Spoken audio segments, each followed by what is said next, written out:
forces win. But this especially for a lot of the Northerners, made them realize this was not going to be a short thing. They began to approach this with a completely different mindset of, let's buckle down, and we're really going to have to field an army that's trained and disciplined. And so it changed a lot of the mindset. So, all right, first Bull Run. Questions on 1861. At this point, wasn't there a lot of confusion during the battle because a lot of Confederate forces were wearing blue uniforms? So they couldn't There's confusion everywhere. Different uniforms. I mean, there's confusion everywhere. So. All right, 1862. This is the second possible division. So, before we jump into this, we're going to begin to make note of two different operation areas, two different theaters is the technical term for it. One area where we see a series of events that all are contained in themselves is out here in the east, in this area, which is these two maps as well. So we have the eastern theater, and then we have all of this over here as the western theater. So as we go through these years, we'll talk about the east and the west and what happens in the two and kind of run the chronology together. So over here in the east is where Lee is, and we see a Ferris wheel or a rotating door of northern generals, or just one after the other. Lincoln has a real problem here trying to get a general that can actually fight well. Over here. On this side, we have Grant dominating the whole thing. So we have one main northern general here. On the eastern side, there's a whole slew of them. I'll make note of the changes as we go. So those two theaters. Each year here, we'll look at the east and the west and what's happening in the two theaters. So, all right, 1862, let's do the east first.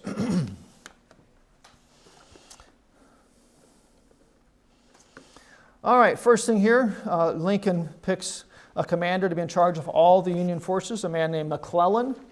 George B. McClellan is his whole name. M-C-C-L-E-L-L-A-N. And he was noted and good at organizing and disciplining an army, which was needed. I mean, that was, we'd just seen them running chaos from the battlefield. So he, serves a very good purpose here, putting some order to this thing. But his weakness was he was much too slow. And that really, we see Lincoln going back and forth between guys who were too slow and methodical to guys who would, just charge into the enemy forces without really thinking about it. He was definitely on the slow side. So, all right, he's placed in charge. He launches an attack on Richmond in the early March of 1862. Goes by water down this way and up this direction. Sorry. And you can see here, it gets up close to Richmond.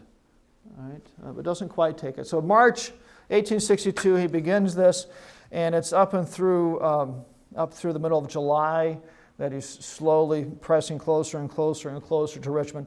Eventually, he's defeated just outside Richmond, and it has to turn back. And mostly he was defeated because he was too slow. He was too methodical, wanted to make sure everything was just right, everybody's helmet was polished, everything, every I crossed, every I dotted and T crossed before he went into the battle. And if he'd have been a little more aggressive, could have very well been different. Is there a name for this campaign? It's called the Peninsula Campaign. All right, so McClellan is placed in charge here, there for about the first half of 62. A little bit too slow. Did do a lot of organization of the army, but a little bit too slow. He is defeated. All right, he pulls back. We have another change. This time, the guy placed in charge is General John Pope. And here we see the pendulum swing the other direction. John Pope is aggressive. And he attempts to charge straight to Richmond, just straight overland, Washington to Richmond. And he gets met by Lee at the second battle of Bull Run. It was August the 29th and 30th of 1862. So it was a month before that, or just a little bit more, that he's placed in charge. The forces come back up out of Virginia from McClellan's attempt. He's placed in charge, very quickly turns around and tries to march directly to Richmond, gets stopped at the Second Battle of Bull Run. All right, so a little bit too hasty. So we have another switch. Right? John Pope is replaced with General McClellan. He's placed back in charge.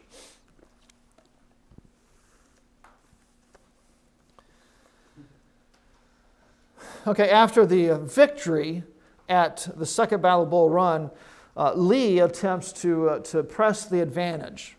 All right, Second Battle of Bull Run is up here.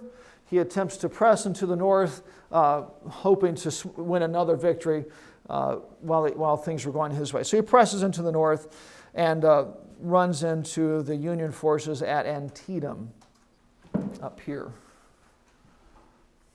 See McClellan placed back in charge, confronts him at Antietam. The dates here the date is September the 17th. Okay, this time McClellan wins. What was the date? September the 17th. Okay. September? Yep. So it's a busy late summer and fall for the Union forces and Southern forces. So, all right. Lee is defeated. Here McClellan successfully wins the battle, but his weakness shows up afterwards, his slow, methodical approach to things. He doesn't press the advantage. Here he's got Lee stretched out, away from his supply bases up in Northern Territory, and rather than continue to hammer him while he's got the advantage, McClellan stops and, gathers everything together and treats the wounded. Not that you don't want to treat the wounded, but make sure all those little details are taken care of, and then thinks about Lee. And by that point, Lee has slipped out of the area. So, all right. So that's the Battle of Antietam. Let me mention one thing here that we will might as well talk about it at this point. Lee, after this victory for the North, issues the Emancipation Proclamation.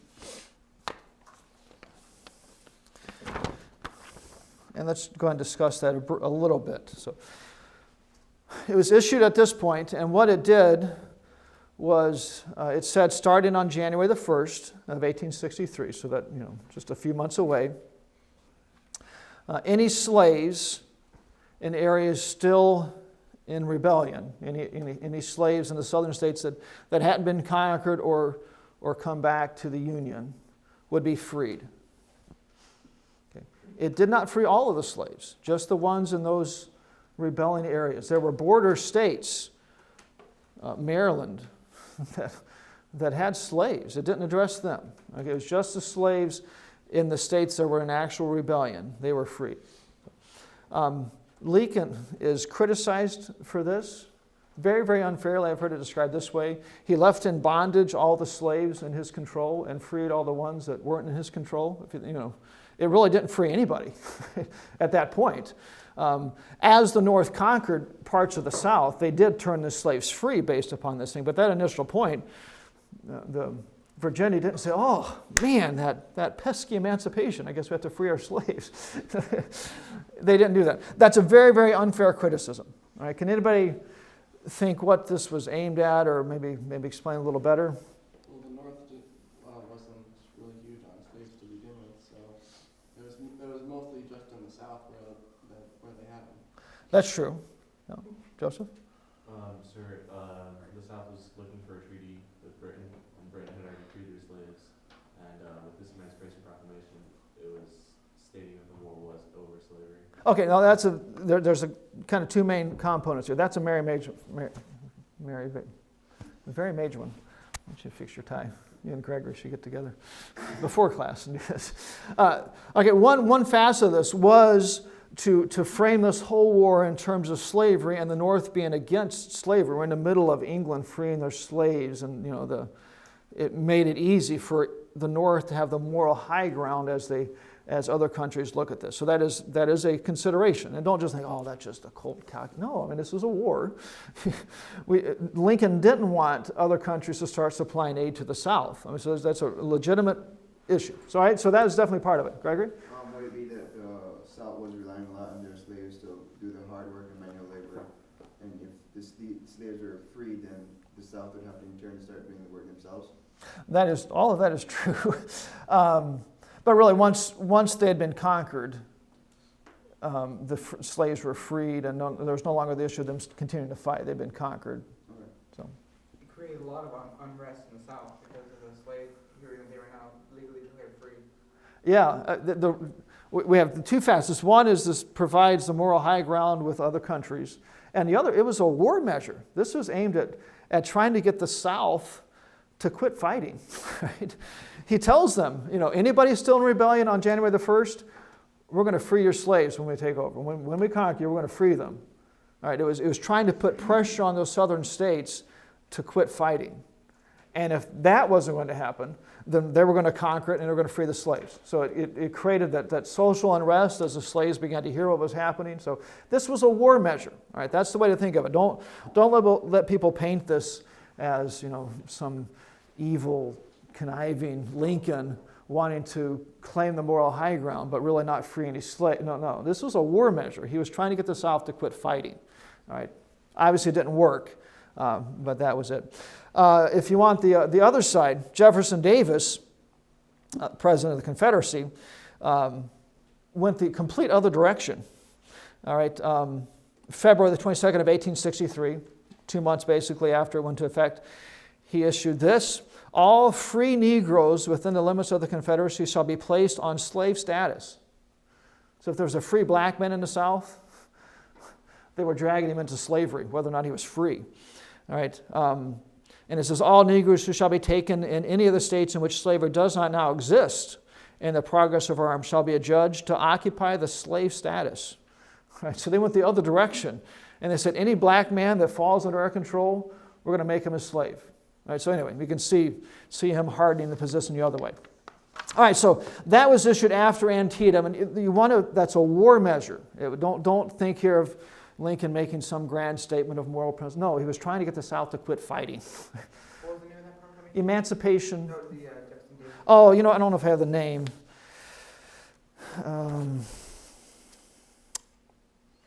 I just have it responded on February 22nd. All right, so Antietam. We have a northern victory, a fitting time here for Lincoln to issue this. Those types of proclamations after you suffer a big defeat like our high school wrestling team last night, this isn't the time to talk, put an ad in the paper about, come see the wrestling team. They just lost, right? After a victory, all right, Lincoln takes advantage of this. What's that? Yeah. To the varsity.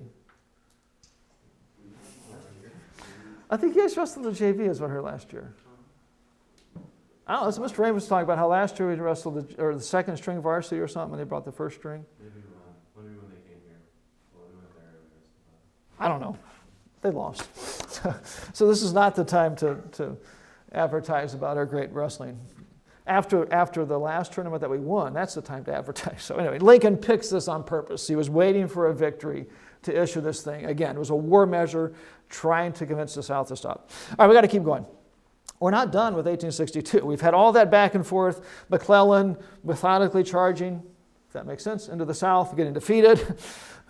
Pope radically, unmethodically charging into the South, getting defeated. Lee then charging into the North, trying to drive into Northern territory. He was aimed at Maryland and other, some of these border countries border states that were going back and forth, trying to convince them to come in. He gets defeated. We have one more round to talk about here.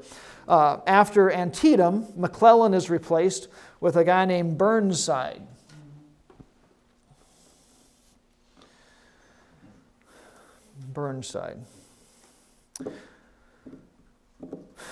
Okay, and we have the pendulum swing the other direction. It's December. They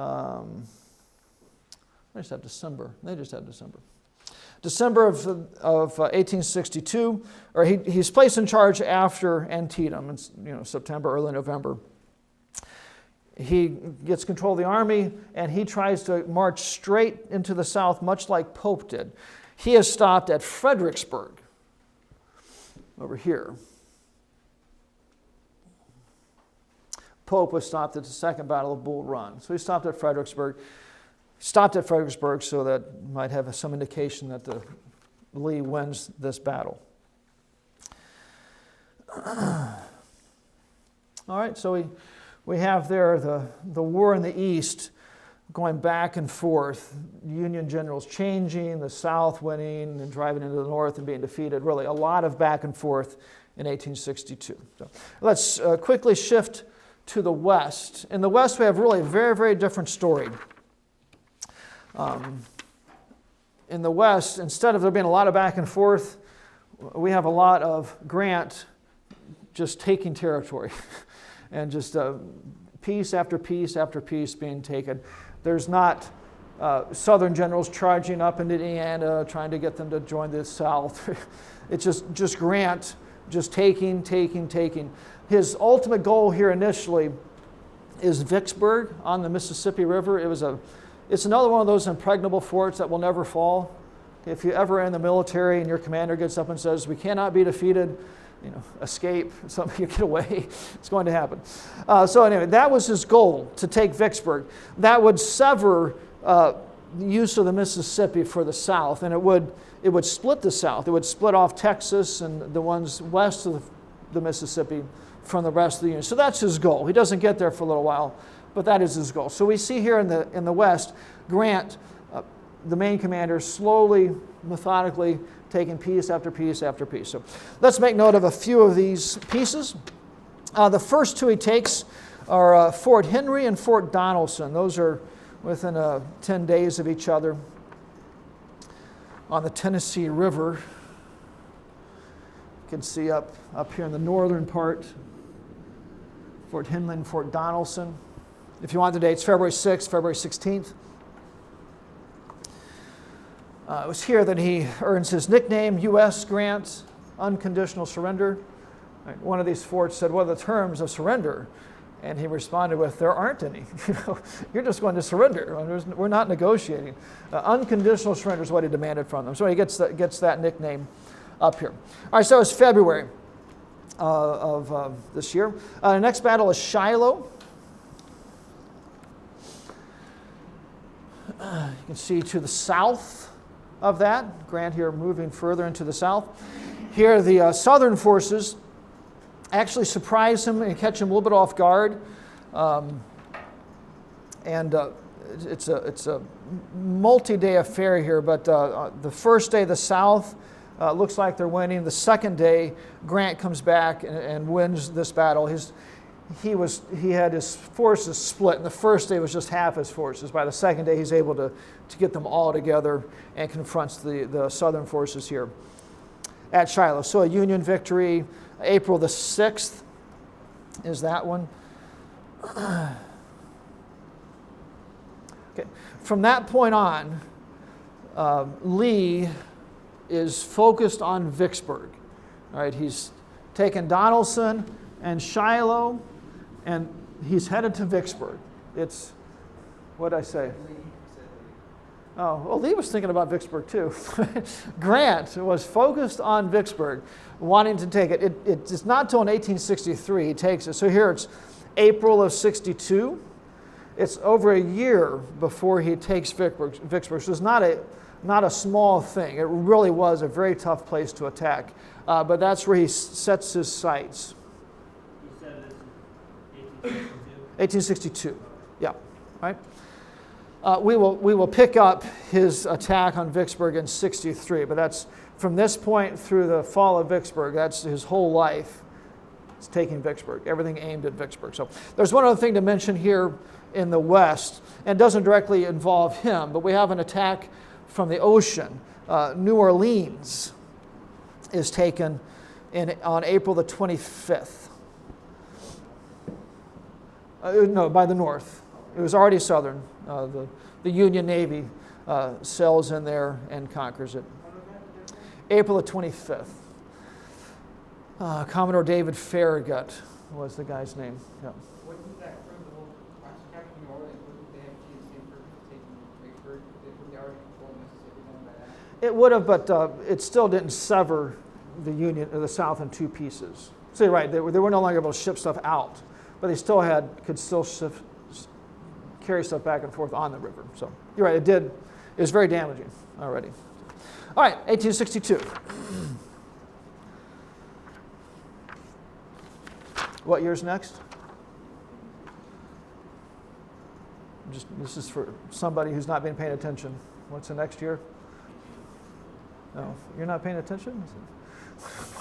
All right, 1863. Does anybody recognize that year? You've written it down, some of you, 3 times. It's on our timeline. Okay, on the timeline we see Gettysburg and Vicksburg, 1863. All right, hopefully already you appreciate why Vicksburg is significant. That's taken in 63. And Gettysburg we'll talk about. That was also in 1863. All right, 1863. East side first. All right, there's 2 battles I want to mention here on the east side. The first one is Chancellorsville. Chancellorsville, we have another shift in Union commanders. A guy named Hooker, General Fighting Joe Hooker was his nickname. He's placed in charge of the Union forces. And he and Lee meet at Chancellorsville, May of 1863. Hooker outnumbered Lee 2-1. All right, but Lee still manages to win.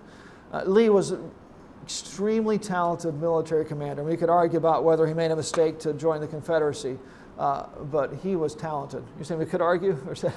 Okay, I do think he made a mistake, but he was a good general, and here we can see the fruit of that. So Hooker and him fight there.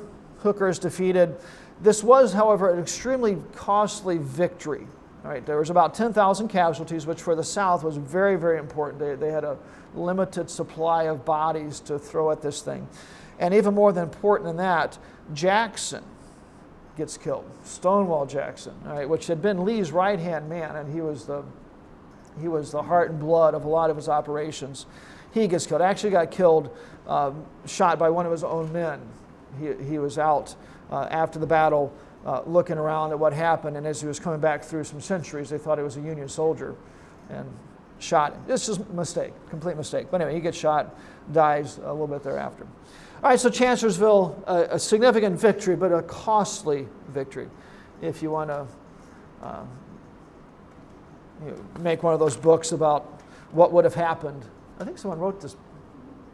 Who was it?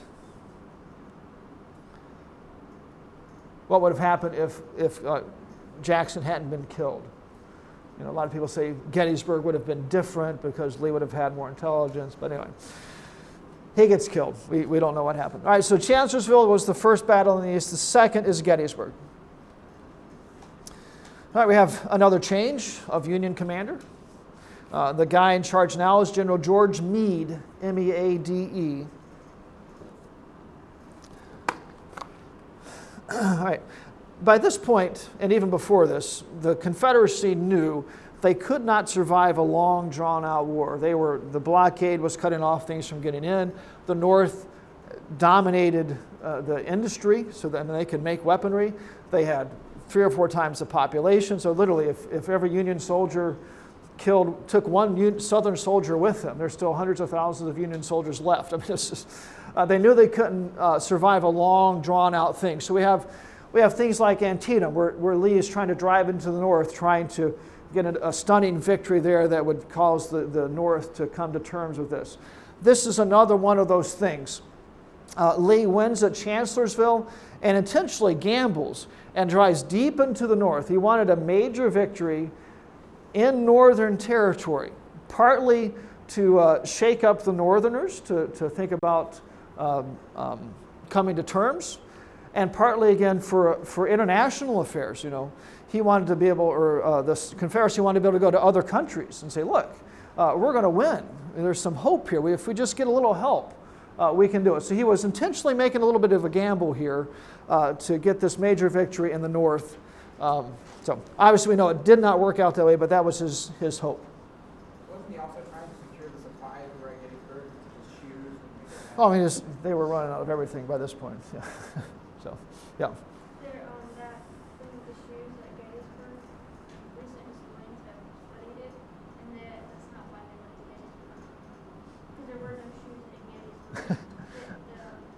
I've never actually heard about the shoes, but I know they're run out of everything. So they would, if nothing else, they would have been thinking, at least there's food up there. So, all right, Gettysburg. All right, this is referred to as the turning point of the war. I think it's a fair assessment. I think Vicksburg gets cheated a little bit. These two battles take place culminate one day after the other. I mean, almost simultaneously here, and Gettysburg takes all the credit. But really, in the West, Vicksburg was an equally damaging blow. So that's why I put both of those on the timeline. These both battles are major battles for the North, major victories. All right, let's quickly talk about the Battle of Gettysburg. I already mentioned Lee intentionally drives into the north, hoping for a victory to the north. The two armies meet at Gettysburg in Pennsylvania on July the 1st. There's a couple days of fighting before Lee begins to pull out on the 4th of July, heading towards Virginia. All right, so July the 1st they meet. July the 2nd, the Confederates attacked the end of the Union line.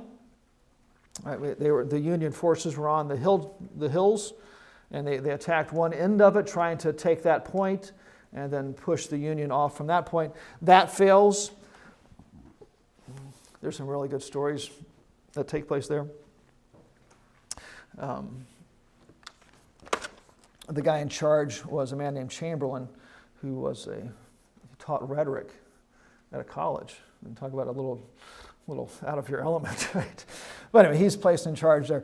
The Union forces actually run out of ammunition, and they realized how critical this position was. I mean, if they gave this up, it really would. The Union forces would have to clear out. That it would make it untenable to hold it. So they realized how important it was. So he had his men affix their bayonets, and the next time the Southern forces charged, they charged back. Rather than sit there without ammo, they charged back, and the South didn't come again. Right? The South never realized they're out of ammo. So anyway, holds the ground here on July the 2nd. All right, July the 3rd, the next day, Lee takes a different approach. Instead of trying to take the end of the line, he charges up the middle of the line. And there's an infamous man who gets placed in charge of this. I feel bad for him. I feel bad for all the guys that went on this charge. Somebody knows here, anybody else? Pickett is placed in charge of this. This is Pickett's charge. Straight up, if you can imagine, and it's good to imagine. I don't know if it's good to imagine, but imagine, a low rise with cannons and, thousands of men up there with rifles, and there's several hundred yards of open territory that you've got to cross to get to those men on the hillside. And, and you're given the command, go ahead, charge. They didn't just run pell-mell across the field. They were trying to stay in order, and they didn't want to reach there and be so exhausted and out of formation that they couldn't fight. But going across this open field while the Union forces are pouring lead into you. Anybody familiar with a shotgun? With birdshot in it? Right. They would do that with cannons. It's called grape shot.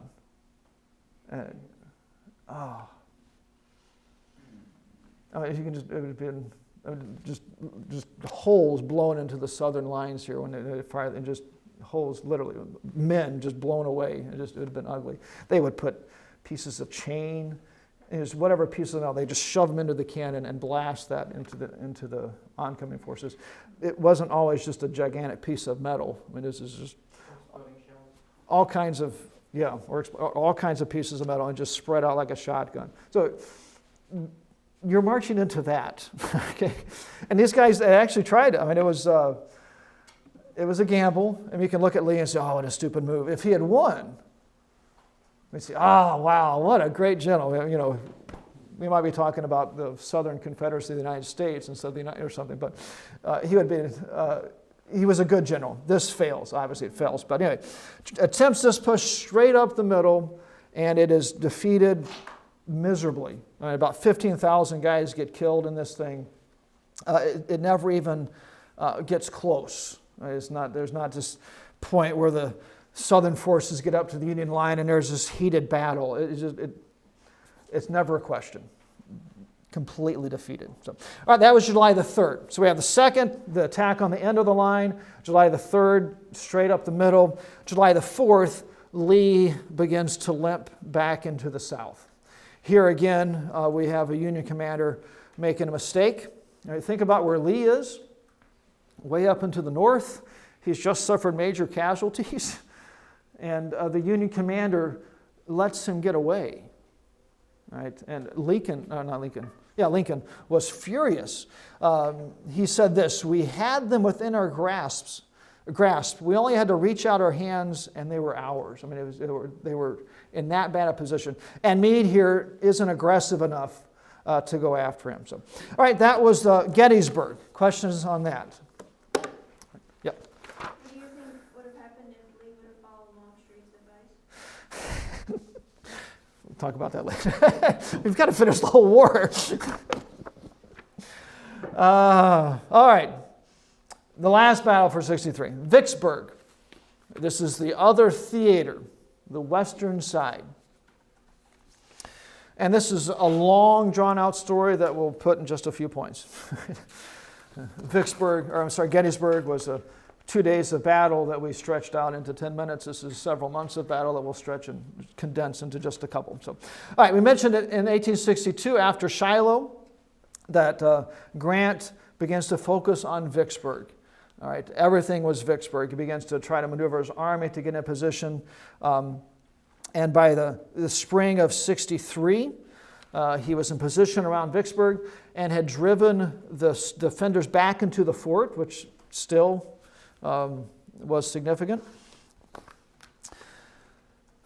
Began to launch assaults on the fort, and it was after 6 weeks of the bombardment and the siege of this fort at Vicksburg, on July the 4th, Vicksburg falls. So if you can imagine the double blow here to the Confederacy.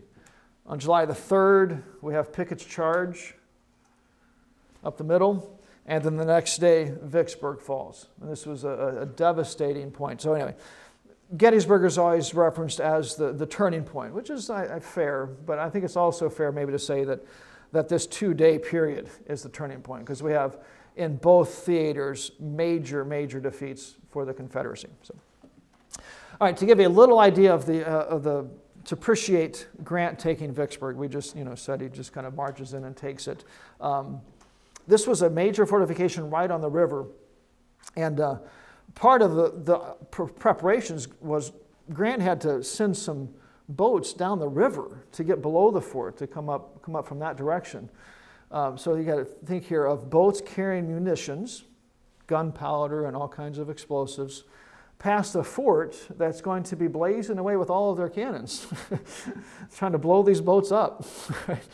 So don't just think here, wow, it's just a fort. This is a major operation. It's very difficult to approach from land because of swamps and other things here, and took him a long time to get his men in the right position, and then a long, difficult process to approach the fort, and eventually takes it on July the 4th. There's some very good books written about that, and over Christmas you should read one. All right, 1863, questions there? All right, 1864. There's only 2 more. And they get shorter. 1865 was just a few lines. So. All right, 1864. Let's go back to the east. We have one more change of general in the east. All right. Grant is placed in charge in the east. The guy who's been controlling and dominating everything in the west gets placed in charge in the east. I'm not seeing it here. Somebody once questioned Lincoln keeping him in. He's criticized for having lots of casualties, which is not really a fair criticism. But he said, I can't spare this man. He fights. I mean, this guy, he fights the battle. He doesn't fight and then stick around and lick your wounds and let the enemy get away. He just keeps fighting. All right, so anyway, Grant comes in and we have a whole new flavor here.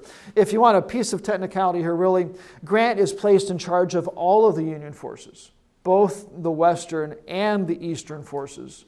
Right? Meade is still technically the direct commander of the army in the East, but Grant moves with it. All right, so Grant ran the army. Right? He was in charge of both sides, but ran this. So anyway, it is fair to just think here of Grant being placed in charge of the army in the East.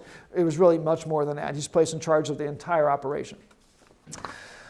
All right, a couple of things here to mention. First of all, the East. Grant here launches a direct attack on Richmond. He doesn't run pell-mell into it, nor does he spend too much time getting everything polished and just right. He launches an attack on Richmond and just keeps pounding. It's May of 1864 that he starts this attack. By June, he's hit the outskirts of Richmond, and for 9 months pounds Richmond. Right? There are all kinds of battles that take place in between there. There were a 12-day span at one point as he's trying to get down to Richmond. That was 12 days, every day confrontation. Grant would confront Lee's forces in the field one day, and through the night they would maneuver and position themselves in another spot to prevent Grant from getting to Richmond, and Grant would pound them there. And then they'd reposition the next day, and Grant would just kept pounding them. And this is where some people said, why do you let this guy? And he was fighting. Right? He wasn't going to give Lee a chance to recover. He just kept pounding. So anyway, it was May that he begins this assault, hits Richmond around June, mid-June, and then for 9 months is pounding Richmond, which runs us out of 1864 if you're counting very much at all. Bleeds us over into 1865. All right, so that's the East. We have Grant launching that direct attack. Here you can see 1864, this Grant heading to Richmond, just straight on. Nothing fancy, but not crazy and wild either. All right, let's look at the East, the West, very quickly. The guy placed in charge here is somebody named Sherman. And he, from this far western position, begins to head east. And by September of 1864, he takes Atlanta. You can see all the way over here. Yep. Who takes Atlanta? Sherman, the northern forces. And then he does something that's a little bit controversial, but it was war. And it's hard to kill people in a nice way. He marches from Atlanta all the way to Savannah on the coast and destroys everything as he goes. About what's the measure of this thing? 300 miles long, 60 miles wide. Marches across the South, burns houses, destroys crops. When did he take Atlanta, Jordan? It was September. I just have September. I think they just have September. September of 64. Okay, marches across the South, hits Savannah on December the 22nd, and presents Lincoln with a Christmas present in Savannah. And that was literally his, here's your Christmas present, Lincoln. All right, anyway, this is criticized somewhat, but it was war, all right, and really Sherman here and Grant, the ultimate commander here, they were trying to drive the South into submission. I mean, they wouldn't quit fighting. You have to give it to the South. They at least were enthusiastic and would fight, but they were trying to get them to quit fighting. So here, let me give you just three kind of goals of this march. It wasn't just let's see how much property we can destroy. There was three things they were trying to do here, driving the South into submission. One thing they wanted to do was to show the people of the Confederacy that their government couldn't protect them. Right? They wanted them to realize that they were vulnerable. You guys keep supporting this government structure. It's going to be your plantation that gets burned to the ground. So show the people there that they were not going to be protected if they continued to fight. Second thing, they're wanting to crush their will. I mean, wanting to just get them to quit, crush their will. And then thirdly, if all of that failed, they wanted to get rid of their ability to fight. They wanted to make it at least so that if they never got to the point where they were going to quit, there was at least nothing left to fight with. All right, so this is a war measure. Harsh war measure, but a war measure. Yep. What was the second point? Crush their will. Okay, that gets us through 64 and 65. I have really thought about for the final not putting the year on the test and coming in the day of the test and having all 5 years in a jar and letting somebody pick one out. Because 65 would be a really nice one. And that's all I have right there. Yeah, that's about it. So you might be able to guess that this isn't the year that I pick. But it would be an interesting, it'd be easy to grade. It'd be easy to write. There are some benefits here, and I'm subject to those same type of temptations just like you are. All right, 1865. Here we're no longer going to look at East and the West. We have the two really meshing. Sherman comes across the South and begins to push up through South Carolina, North Carolina that way. So we don't have this major distinguishment anymore, and really everything focuses around Lee and his surrender. So, all right, let me give you a couple dates here. It was April the 2nd of 65 that Lee abandons Richmond, flees out of Richmond. By this point, he's outnumbered 3-1 by Grant's forces. But it's just a few days here. It's April the 9th, as he's fleeing away from Richmond, that he surrenders at Appomattox Courthouse. He was down to about 25,000 men, just a few days' worth of food. And to give you a little idea of the spirit of the Southerners, his men were disappointed. He said, no, give us one more chance. We can, they didn't want to quit. But Lee knew that at this point it was just suicide to continue to fight. So April the 9th, he surrenders at Appomattox Courthouse. 2 more dates here to wrap this up. It was May the 26th when the last Confederate forces surrendered. This was just Lee's army officially on the 9th. But with Lee's surrender, really, just the rest of it was just a matter of time. May the 26th, we have all of the fighting done. And there's one important date in between there on April the 14th. Anybody know what happens on April the 14th? 5 days after Lee's surrender. Lincoln is shot, yeah. John Wilkes Booth, crazy Southerner, shoots Lincoln.